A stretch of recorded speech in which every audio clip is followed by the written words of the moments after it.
والتلفزيون شغال وشارد الذهن، هو يا دوب يعني خلاص ينقر التربة كنقر الغراب وراح، حتى صلاته ما مكتسبة. ولذلك القرآن يقول أقيموا الصلاة أو يقيموا الصلاة. يقيموا الصلاة يعني إتيان بأصولها، بها نوع من الخشوع، بها نوع من التوجه، بها نوع من الاستعداد والإقبال على الله تبارك وتعالى، حتى تتجاوز مسألة لقلقة اللسان. أنا أعرف نفسي أني أقف بيد جبار السماوات والأرض اللي المعصوم الإمام سلام الله عليه يقول إذا فرد يوم من الأيام سقط طفل عندهم في بئر تردى، وقالت له امرأة من جواري، على ما أتذكر الرواية للإمام السجاد، هو نفس المفهوم الأئمتنا، ماكو اختلاف بينهم بالسلوكيات وشي، تقول له ما أقسى قلوبكم يا بني هاشم، ابني وقع بالبير وتردى، قال أنا كنت بقف بين يدي جبار السماوات والأرض، لو أعرضت عنه بوجهي لأعرض عني بوجهه. وأنتم شايفين المؤسسة العسكرية، شايفين العراقيين الحمد لله والشكر، حتى أفلام الكرتون مدفع ودبابة، ما عندنا فد شيء غايب عنا بالمؤسسة العسكرية. إذا يوقف الإنسان قدام ضابط أقدم منه شلون وقفته تكون؟ مو لازم وقفة مؤدبة بلا حراك، كامل الهندام، ما يصير يعني ملابس داخلية ويحك براسه ويحك بدي والله أكبر دير بالك لا يوقع الماعون. مو صلاة، مو صلاة، يعني تشعر ما بيه روح، فارغة. أما تركها فكارثة. هسه هذا أقلا أحسن شوية عنده فرد شيء. فنادته الملائكة وهو قائم يصلي وين؟ في المحراب. شنو محراب؟ ليش سميناه هذا المحراب اللي يصلي به؟ نسميه الآن اسم المحراب. هسه أخو أكيد أنت تعرفوه، لكن للمذاكرة، المحراب لأنه يمثل حرب بين العقل والغريزة. الغريزة تجر كل شيء والمحراب يجر كل شيء. شو له علاقة المحراب؟ أنا أصلي أخلص من صلاتي وأروح أمارس عملي، لا مو هالشكل. إذن هاي مو صلاة. شو قلنا؟ من لم تنهه صلاته عن الفحشاء والمنكر. نفسي وغريزتي تجرني للمنكر، تجرني للباطل، تجرني للعادة. أنا هواية أكو أمور تجرح، بس احنا ترى عمي ترى لعلمكم، خلي يسمعنا اللي يسمعنا، ترى مو كل شيء نحكيه، مو كل شيء نسولفه. يعني اكو شغلات مردودها سلبي ونظل نكبس بيها لحد ما يصعد الضغط والسكر وتموت. يعني وإلا لو تتمنى في يوم من الأيام وتسولف كل الكلام الموجود بذهنك يمكن ما الله يساعدك. أمير المؤمنين سلام الله عليه كان يطلع لظهر الكوفة، لظهر الكوفة يروح يشوف لبير ويقعد ويسولف بيسولف. مو ميثم ابن حادثة معروفة لميثم، خط لك لا تتجاوز عني بعد، لا تجي وراي، اريد اروح اسولف اكو حكي بقلبي عمي ما عندي، ما حد يتحمله، ما حد، اما ان تكفرني لو تفسقني لو تشتمني لو تسوي الشيء الفلاني لو تصير ردة فعل والا ارجوك يعني ما راهمه، يعني صلاه وصيام وتظاهر بالزيارات والشيء وما يرهم برشوه. وبعدين يعني احنا الان المال المسروق من الشعب العراقي هو قادر ان يبني الشعب. أنا اليوم رحت إلى منطقة شو يسموها ما أدري، الكفاءات، هالكفاءات لازم تصير مميزة، خاف غير اسم يابا. الكفاءات صدقني ما ينمشي، يعني ما تقدر تمشي. زين هذا الشعب ما حد طلع له برلمان، مسؤول، وزير. هسه قد يكون مو بإمكانيات الأمانة هذا. احنا ليش نحمل على الصغير، نحمل حمل اللي ما يقدر يطيقه ومخلين الجماعة بس حيتان. يا حنان يا منان ارزقني من ما كان. وين البرلمان؟ وين الانتخاب؟ هذا الشعب ما انتخب، ما عنده ممثلين ما طلعوا له شافوا شنو وضعه، شنو حالته، ما طرحوا معاناته امام البرلمان. ترى كل قضايانا من صار انتخاب لليوم قضايانا الرئيسية كلها خلافات سياسية بينهم. هم سمعتوا جلسة برلمان لمصلحتنا؟ هذا واحد يقول هو وزوجته نايمين بالكوخ والدنيا صيف ما محتاجين الغطاء، عندهم الحاف واحد إذا صارت حيل باردة يتغطون به، والحمد لله والشكر. حتى من قلبة الدنيا قبل النبي يقول اللهم اجعل شتاءنا شتاء وصيفنا صيفا. موتي الآن اختلفت الموازين، هذا شهر 12 احنا راح يجينا وما لابسين لا شتوي ولا عالقين صوبه. يعني البركة هم انتهت، لأنه الشتاء منفعة، البرد منفعة، والحر منفعة. المهم ما محتاجينه. فقعدته زوجته قالت له اكو طلابه برا ما تقعد تشوف شنو الطلابه. طلع مدرسه رجع قال لها نامي ماكو شيء، 4 حراميه يتعاركون على الحي يثنوا ويصفال الواحد وياخذه. ترى احنا وحقك هالشكل يعني كل اجتماع لازم الاجتماع لمصلحه شخصيه، والا ما شفت فد يوم صار صراع ما بينهم انه شو نسوي؟ ليش العراقيين الان يسكعون بالهند من اجل العلاج واحنا بلد بترول وبلد نفطي؟ شو خلينا نجيب لهم كبار الاطباء ونبني لهم مستشفى؟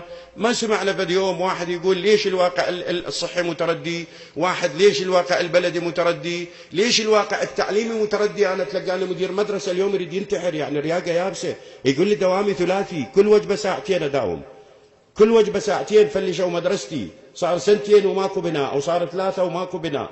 أرجوك أنا ابني أو ابنك إذا درس بدوام ثلاثي وراح يصير رباعي، ترى بالمناسبة راح يصير رباعي. تدري ليش؟ لأن 7000 مدرسة نقص العراق، 7000 مدرسة، يعني 7000 مدرسة تداوم ثنائي، وكل سنة تزيد 600 بناء على انشطار الجيل. فأنت تتوقع السنة 7 باكر 7 و600 وراها 8 و200 وراها 8 و800 وهلم جرى إلى أن نرجع كل إحنا أميين. تدري ليش؟ لأن هذا أنا الطالب اللي يداوم ثلاثي ورباعي أعتبره أمي. مو تصور طالب مو تكيف جايب لك شهادة وابنك ناجح، لا مو ناجح، مو ناجح، لا تتوقع ناجح، لأنه ماكو هيك تعليم، ماكو هيك دراسة. أكو قل لي فد يوم برلمان سوى له شغلة بهالموضوع؟ يا ضالين احنا، قال المسعود البرزاني او قال جلال الطلباني او قال نور المالكي او قال كافي ملينا يعني.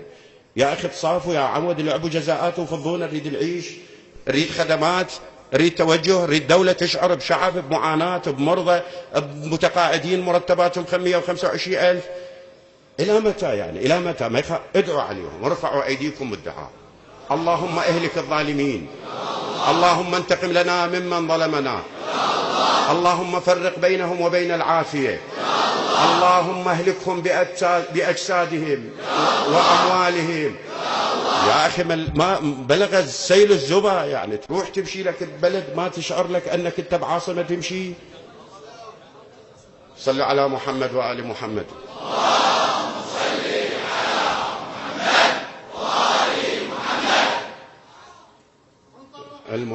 صل على محمد وآل محمد.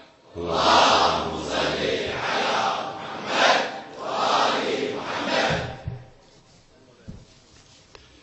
أسفين صار يجوز كلام مو مؤدب أو كلام شوية خارج هذا. فالمهم هذا أنت من تجي المحراب حرب بين الغريزة والعقل. أنت لا تصير ازدواجي، يقول لك أنت توقف بالمحراب تقول لله إياك نعبد وإياك نستعين، يعني إياك نعبد، أنا ما أعبد الغريزة. إخواني ترى الشرك إن الله لا يغفر أن يشرك به ويغفر ما دون ذلك لمن يشاء. ترى إن الله لا يغفر أن يشرك به. مو تتصوروا هالمسألة قفلت على الصنم على اللات وعزى وهبل، لا لا، مسألة أبعد من هذا. الآن أكو ناس مشركين بس مو شاعرين بنفسهم، لأنه هي العبادة الطاعة. إذا أطعت نداء الغريزة عبدت الغريزة من دون الله لو ما عبدتها. الله يجرك يناديك إلى الفضيلة إلى هالجانب، أو أنت تجر منها تجي نفسك تجي منها إلى الغريزة، إلى نداء حب الذات، إلى الأنانية. إذن أنت عبدت الله، عبدت الغريزة من دون الله. فالمحراب يمثل الحرب بين الروح بين العقل والغرائز. فنادته الملائكة وهو قائم يصلي في المحراب إن الله يبشرك بيحيى. البشارة طبعا هي في كل شيء محبوب، وأكيد هو يريد امتداد الطبيعي، فجت البشارة من السماء بمن؟ بيحيى، لأنه لم يكن له سمي. أول ما سموه هو سمته السماء، وماكو واحد كان قبل اسمه يحيى. ويمكن على ما يمشون على بعض العلماء التفسير يقول سمي يحيى لأن الله أحيا به رحم أمه، مو بعد اليأس، رحم بعد الشيخوخة. الرجل هو ما كانت الأسباب الطبيعية متوفرة، فأحيا الله به رحم الأم وسمي يحيى. الله تبارك وتعالى يعطي مواصفات ليحيى. شنو مواصفات يحيى؟ يقول له مصدقا بكلمة من الله. الكلمة من الله هو عيسى ابن مريم، لأن عيسى ابن مريم على نبينا وآله وعليه أفضل الصلاة والسلام من أولي العزم، ويحيى من الأنبياء، ومن أولي العزم أقدم بالملاك. فيحيى ابن زكريا مصدقا بعيسى ابن مريم. طبعا شوف، يحيى ابن زكريا صغير عمره 7-8 سنين، وعيسى ابن مريم مو بالمهد قال إني عبد الله وبعثني نبي وأمرني، مو بلغ رسالته وهو طفل. أو سليمان ابن داود أيضا عمره 12 سنة، لما داود قربت منه الوفاة الله تبارك وتعالى قال له اعطي الوصاية لسليمان ابنك. سليمان عمره 12، الناس يجوز ما تقتنع بهاي الوصية، وفعلا ردوا عليه، ردوا قالوا له ما يصير، احنا بينا شخصيات وبينا كبار وبينا عمر وبينا كذا، مو انت يجي واحد ويقول لك علي بن ابي طالب كان اصغر القوم سنا، خو البعير اكبر من القوم سنا، مو يجي لا، اذا هي شغله دم ولحم البعير هوايه اكبر، جاموسه هوايه اكبر. يا عم مو باللحم والدم، مو بالفكر، بالتقوى، بالورع، بالعصمه، اكو مقامات للامامه. قالوا له احنا بينا كبار وبينا شخصيات، قال له الهي انا خلص لي من هالفتنه. داود قال له تاخذ عصي من القوم، كل واحد تاخذ منه عصا يتوكى عليها يابسخ اكيدا، خلي عليها اسمه، ثبتوا الاسماء بيها، او طبوا في دار محدده بيت، وماكو قبل مرمر وكذا وتبل كله تراب، اشتلوهن كلهن بالبيت وقفل البيت وباتوا للصبح. قلهم الحكم بيننا اللي ندخل إلى البيت ونجد أن عصاه قد اخضرت وأورقت فهو الوصي. حلو يعني بإعجاز. وفعلا خلوا عصيهم وباتوا بالباب تحت حراسة مشددة، ما حد دخل. دخلوا عند الصباح فوجدوا أن عصا سليمان قد اخضرت وأورقت. صار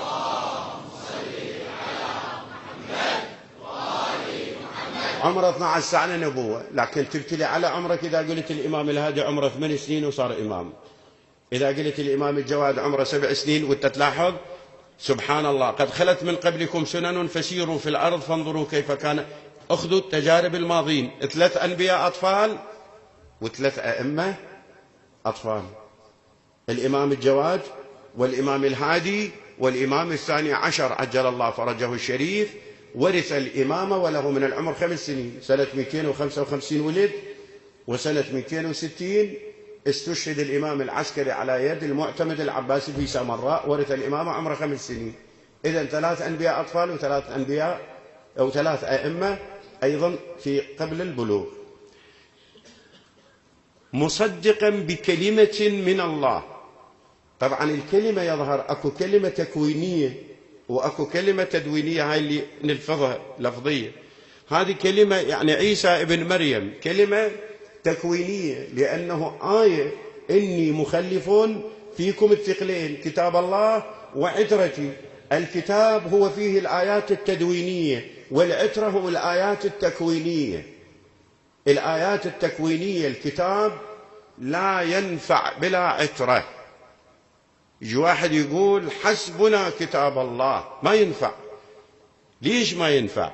لأن الله تبارك وتعالى هواية أكو كتب أرجوك، يعني أنت تجيب لك كتاب الآن بلغة أخرى وتجي لي الكتاب وتقول لي تعال اقرأ، أقول لك ما أعرفه، شريط أريد مترجم يترجم لي إلى لغتي، أنا ما أفهم اللي يقوله هذا الكتاب.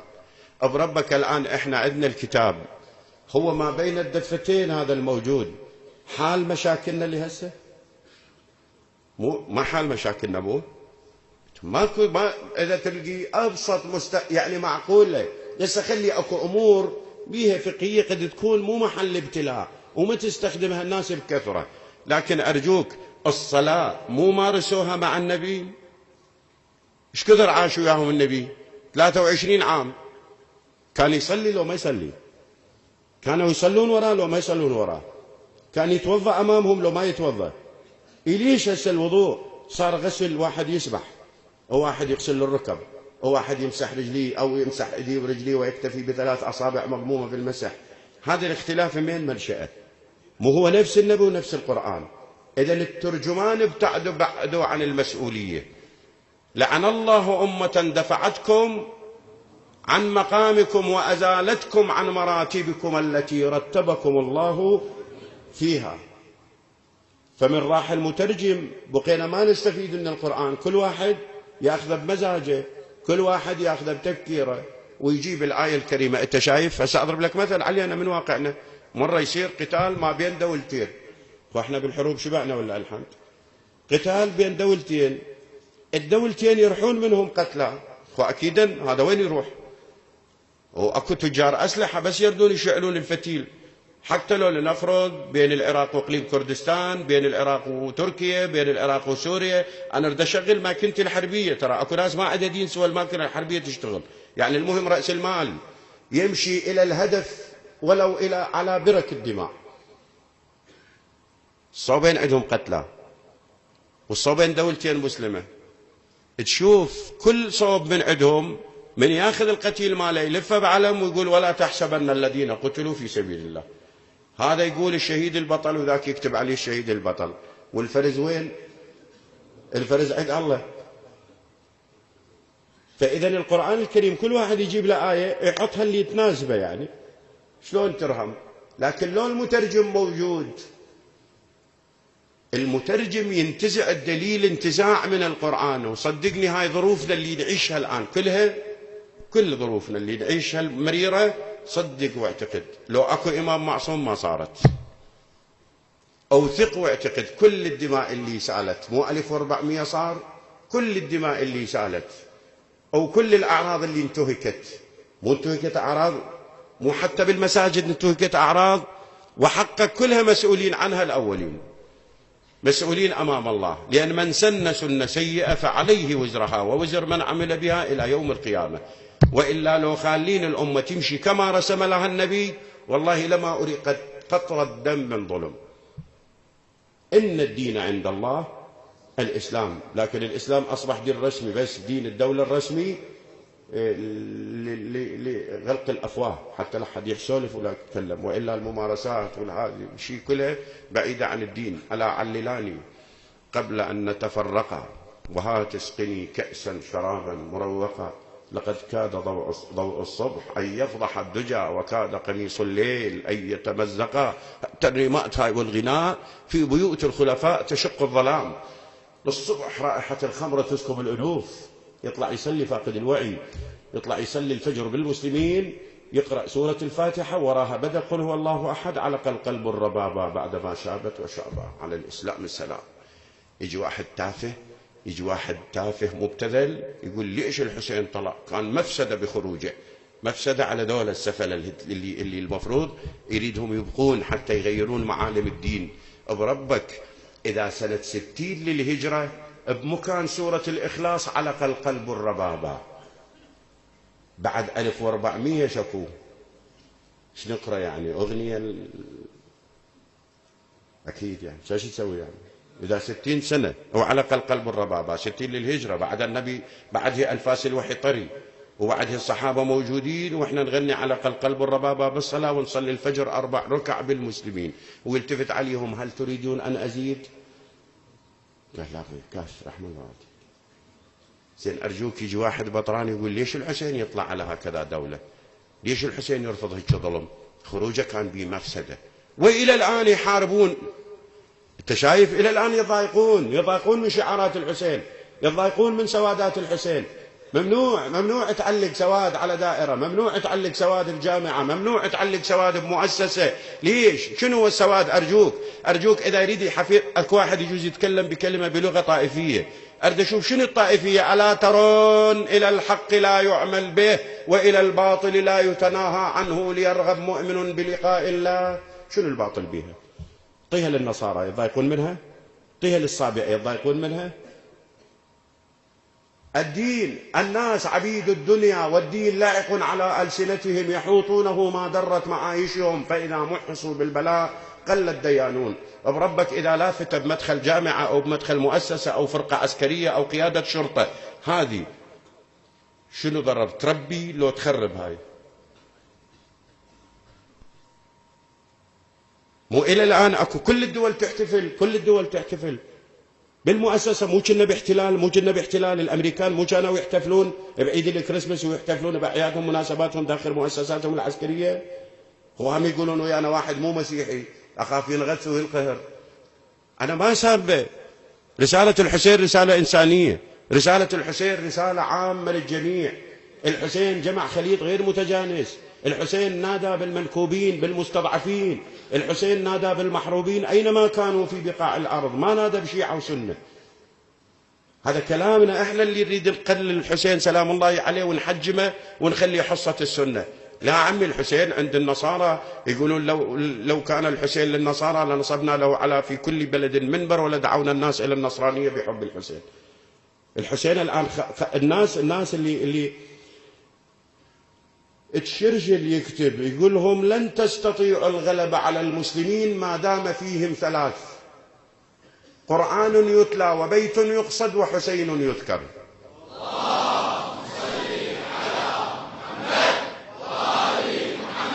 وآخرون يقولون اقطعوا الطريق إلى كربلاء تنتصروا على المسلمين. إذا قطع الطريق شلون؟ بداية الميل بخطوة. أولا نزل السواد، ما نريده هنا، قبلنا سكتنا، مو شي. بعدين لا تقرب الشارع، طب للحسينية شوية ورا سنة ثانية سد باب الحسينية ولا تفتح ميكروفونات وسماعات مكبرات صوت خارجية يسمعك واحد من جيرانك ما يحب الحسين ويتضايق.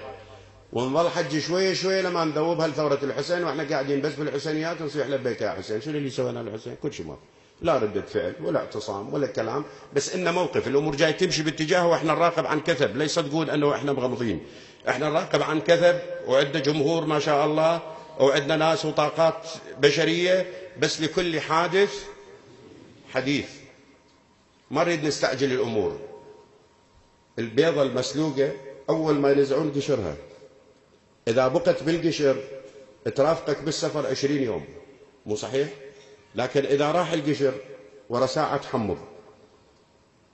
فهم راح يبدون بهالشكل، شوية قشر والبياض والصفار ويوصل للجوهر لثورة الحسين حتى يقتلها. بس هذا اللي يخلي يفكرون بيه ترى احنا مو مغمضين، يعني مو مغمضين، بس بعد ما واصل الحال إلى هذه. وإن شاء الله كما أسلفنا لكل حادث حديث، وإذا اضطرت الأمور ستكون أمور. صلى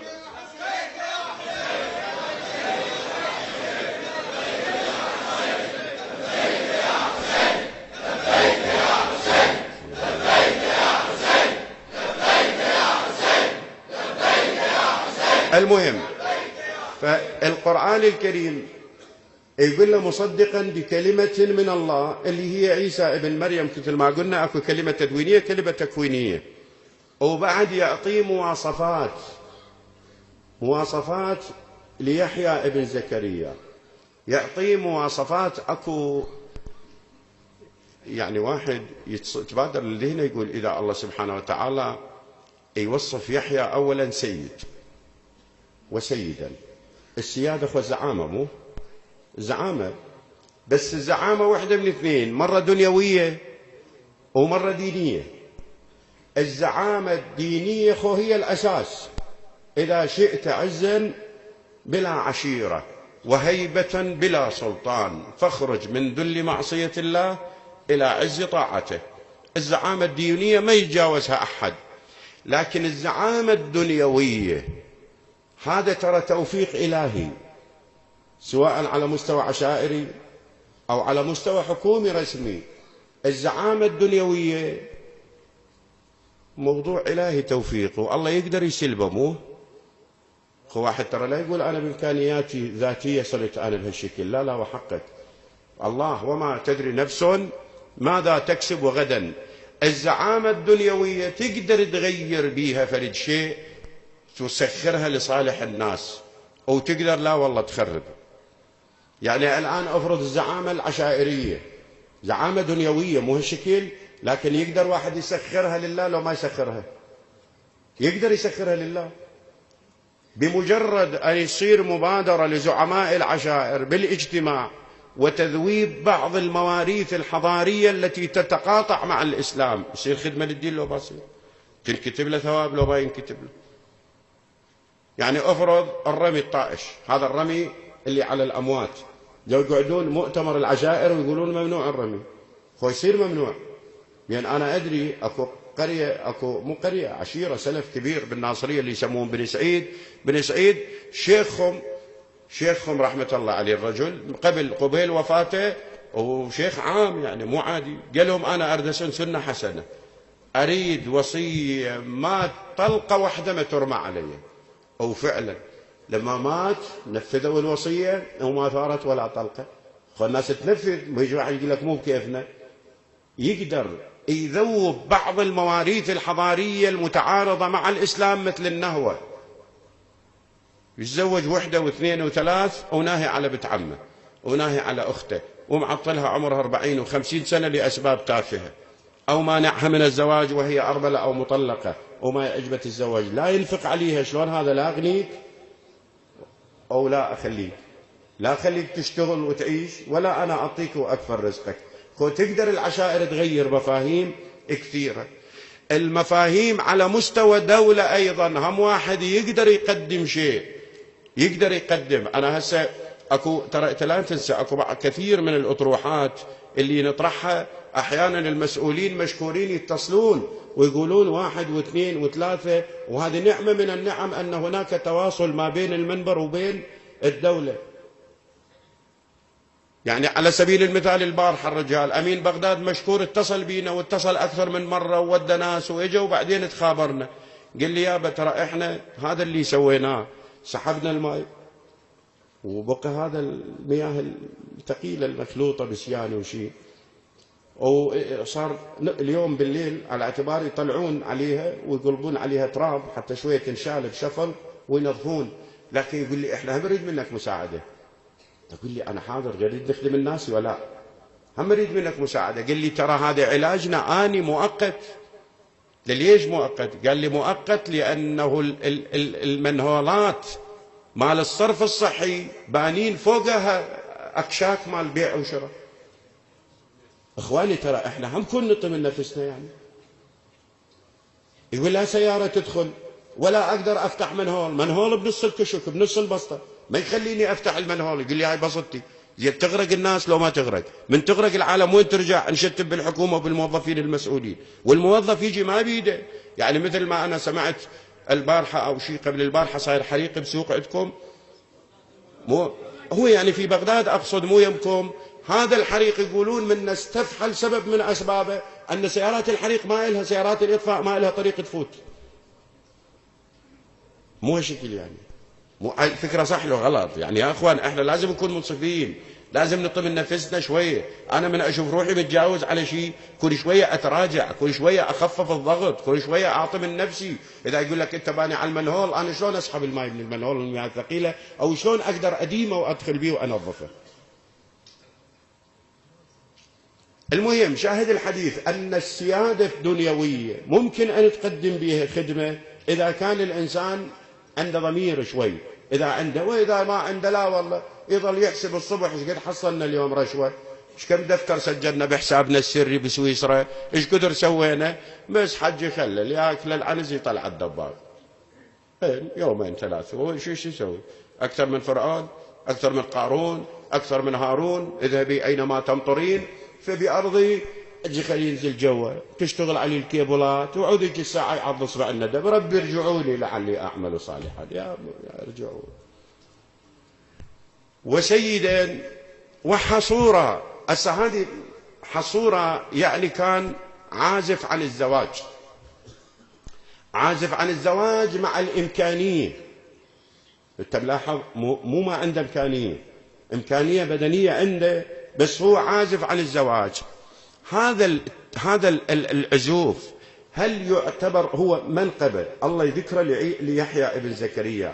لكن السؤال هنا هل يعتبر منقبة لغيره؟ لو أنا أريد أعزف عن الزواج هم يعتبر، أنا أقول مو هذا يحيى بن زكريا والله يمجد به ويقول عنه، يقول لا هذه خصوصية ليحيى. أما النبي صلى الله عليه وآله وسلم يقول الزواج سنتي ومن رغب عن سنتي فليس مني. تدري إحنا إيش كثر عندنا نقص بالتكافل الاجتماعي؟ ما عندنا يا أخي تكافل اجتماعي. هذه مجالسنا الآن ومساجدنا، لو تسوي لها مشاريع خيرية. أنا ايش كم مرة هواية قلتها مرتين ثلاث، قلت في لبنان مؤسسات الآن ضخمة ما يسعني المجال، زرتها ميدانيا وشفتها، مؤسسات ضخمة عملاقة ترعى الأيتام وترعى الناس اللي ما عندهم أحد، العجزة، وتتابع الأطفال من رياض الأطفال الأيتام لما تخرجهم وتزوجهم. يقولون هاي بدايتها ليرة فرضها علينا سيد موسى الصدر، ما أدري نقول الله يفرج له الله يرحمه، ما أدري، المهم رحمة الله يرحمه سواء حي أو ميت ويحتاج الرحمة. موسى الصدر فرض علينا ليرة، بدينا الليرة صارت هاي المؤسسات العملاقة. كم زين من راح موسى الصدر؟ قالوا الآن الديرة رباب الصدر أخته. خبلكت واحد بينا رباب الصدر بينا موسى الصدر، ليش؟ مؤسسات خيرية خلينا نسوي يا أخوان. عندنا زواج الشباب وصلت لل 35 سنة ماكو، ما متزوجة، هذا إذا يتزوج 40 راح يصير ابنه طفل يزحف وهو شايب على العكاز، شلون يعيشه شلون يمشي؟ تدري هذا إذا نزوج لنا شباب بمشروع خيري ويجي طفل يثقل الأرض بلا إله إلا الله، وخاصة أنتم أتباع مذهب أهل البيت، تدري ايش قد صار لكم تدفعون دماء من حجر ابن عديل اليوم؟ يراد لها الدماء تعويض لو ما يراد لها تعويض. شايف الهجمة الشرسة اللي صارت علينا بالقتل والتدمير؟ هذا ايش قدر تحفظ عوائل وتسوي عندنا تكافل اجتماعي وتحفظنا حتى من الانحراف اللي احنا الآن نشتمل الانحراف بسبب من؟ انحراف بسبب أسباب أكو، كون نعالج أسبابه. جزء من أسبابه هو عدم قدرة الشباب على الزواج. فالزواج سنتي. دخلت وحدة على الإمام الصادق سلام الله عليه، قالت لا يا رسول الله، يا ابن رسول الله، أنا أريد أن أتبتل، أريد أصير يعني ما له علاقة بالزواج. قال يرد عليها رد راقي، يقول لها لو كانت منقبة لسبقتك إليها فاطمة، لو كانت فضيلة لسبقتك إليها فاطمة عليه السلام، لكان ما تزوجت. لا هذه خصوصية بيحيى ابن زكريا، ونبيا من الصالحين، بعد خلنا الأنبياء كلهم في سجل الصالحين. يحيى ابن زكريا ركز عليه الإمام الحسين سلام الله عليه خلال خروجه من المدينة، وخاصة من إجاء عبد الله ابن عمر. عبد الله ابن عمر طلب منا أن يدخل في بيعة يزيد، فالإمام سلام الله عليه كان يقول له من هوان الدنيا على الله أن يهدى رأس يحيى ابن زكريا إلى بغي من بغايا بني إسرائيل. يظهر به إشارة، مو سيهدى رأسي إلى بغي من بغايا بني أمية. إذن أكو أوجه شبه. يحيى ابن زكريا صاحب موقف، بعث إليه الطاغوت قال له أريد من عندك فتوى أن تقول لي هذه المرأة تحل لك، وهي لا تحل له. قال لا تحل لك، هدد بالقتل، لا تحل لك. ضربت عنقه والرأس يتدحرج بين يديه وينطق لا تحل لك. إصرار، أكو مبادئ، أكو قيم، أكو ثبات. الحسين سلام الله عليه نفس المضمون، كأني بأوصالي هذه تقطعها عسلان الفلوات بين نواويس وكربلاء، مع هذا تستسلم. الله يرحم حج رسول محي الدين يقول واحد طلبت الدولة وعلي كل جيشها تجمع وتشوف انولى بقبضتها وتسمع بينها يصدع، لا أعطي بيدي يا قوم إعطاء الذي يخضع. قالوا له يا أبو السجاد اسمع راينا واقنع، نقطع خنصر من ايدك والندرك بعد نقطع، إذا مو صك الاستسلام بيدك هاي يتوقع. قال لهم خنصري وراسي ودي وجسمي يتوزع، لا عيني تشوف الصك ولا إذني إلى تسمع. إيد العززة إسلام ما تقبل بالاستسلام، هيهات منا الذلة. كلام اللهم صل على محمد وعلى